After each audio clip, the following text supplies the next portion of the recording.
Hi, hello friends. Welcome to Roop's Kitchen and Log. இன்றைக்கி நம்ம என்ன ரெசிபி பார்க்க போகிறோன்னா சூப்பரான தம் பிரியாணி. தம் பிரியாணி வந்து நம்ம வீட்டிலே எவ்வளோ ஈஸியாக சிம்பிளாக பண்ணலான்னு பார்க்கலாமா? ஓகே, இது வந்து பார்த்திங்கன்னா இந்த இன்க்ரீடியன்ட்ஸ் எல்லாமே வந்து ஒரு சின்ன ஃபேமிலிக்கு தேவையான அளவு தான் நான் எடுத்து வச்சுருக்கேன்.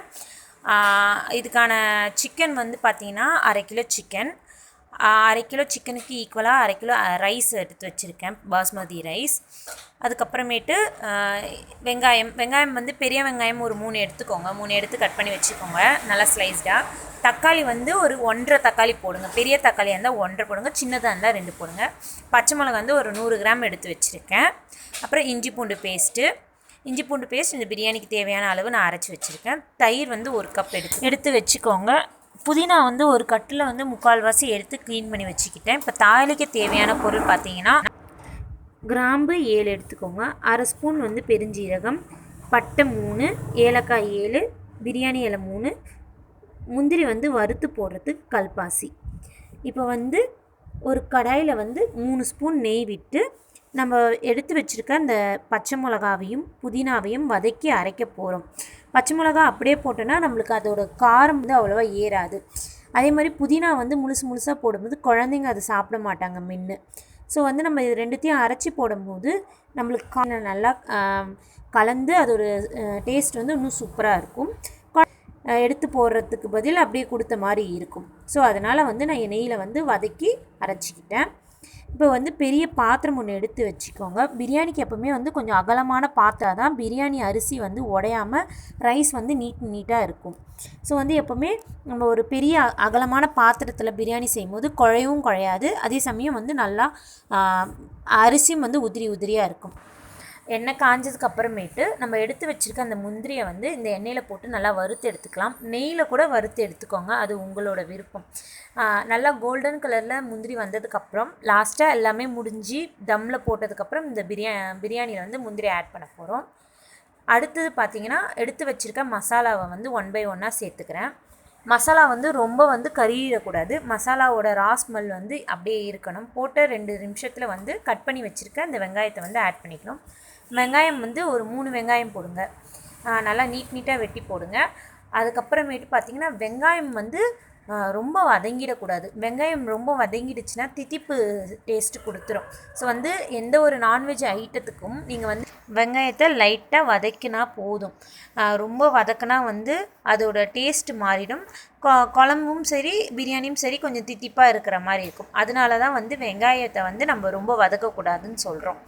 ஓகே, இப்போ வந்து பார்த்திங்கன்னா நான் அந்த 100 கிராம் பச்சை மிளகாவில் ஒரு 4 பச்சை மிளகா மட்டும் எடுத்து வச்சுருக்கேன். இதோடு சேர்த்து வதக்கிறதுக்கு ஒரு 4 பச்சை மிளகாவை போட்டு வதக்கி எடுத்ததுக்கப்புறம் தக்காளி ஆட் பண்ண போகிறேன். தக்காளி வந்து நீங்கள் ரொம்ப ஆட் பண்ணாதீங்க. ரொம்ப தக்காளி நம்ம சேர்த்துக்கிட்டோன்னா பிரியாணியில் வந்து புளிப்பு தட்டிடும். புளிப்பு இருந்ததுன்னா பிரியாணியோட டேஸ்ட்டே ஃபுல்லாக சொதப்பி விட்டுரும். தக்காளி வந்து பிரியாணிக்கு எப்போவுமே கொஞ்சம் கம்மியாக தான் போடணும். நான் வந்து 1.5 தக்காளி தான் போட்டிருக்கேன், நல்ல பெரிய தக்காளின்றனால. நீங்கள் வந்து இப்போ சின்ன தக்காளியாக இருந்தால் 2 கூட போட்டுக்கலாம். ஆனால் வந்து தக்காளியோட அளவு ரொம்ப கம்மியாக தான் இருக்கணும்.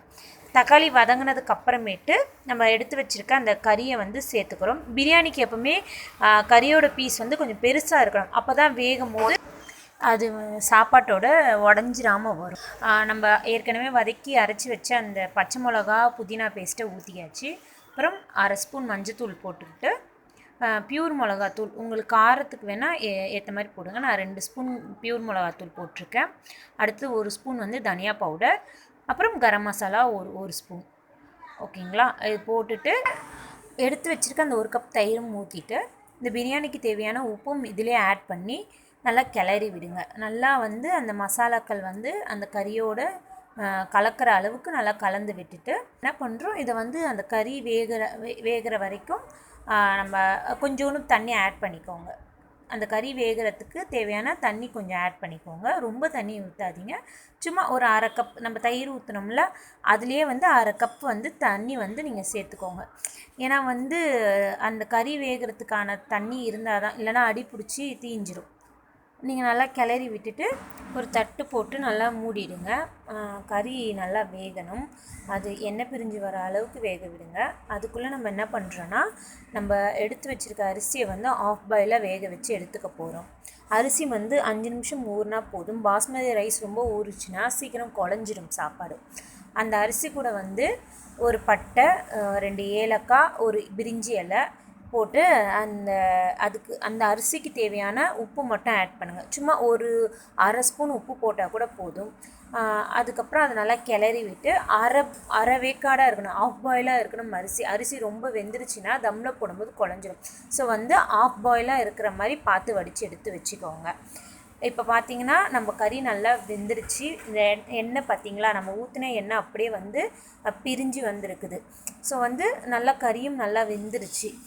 நம்ம அரிசி வடித்து வச்சுருக்க அந்த அரிசியை வந்து அதில் கொட்டி தம் போட போகிறோம்.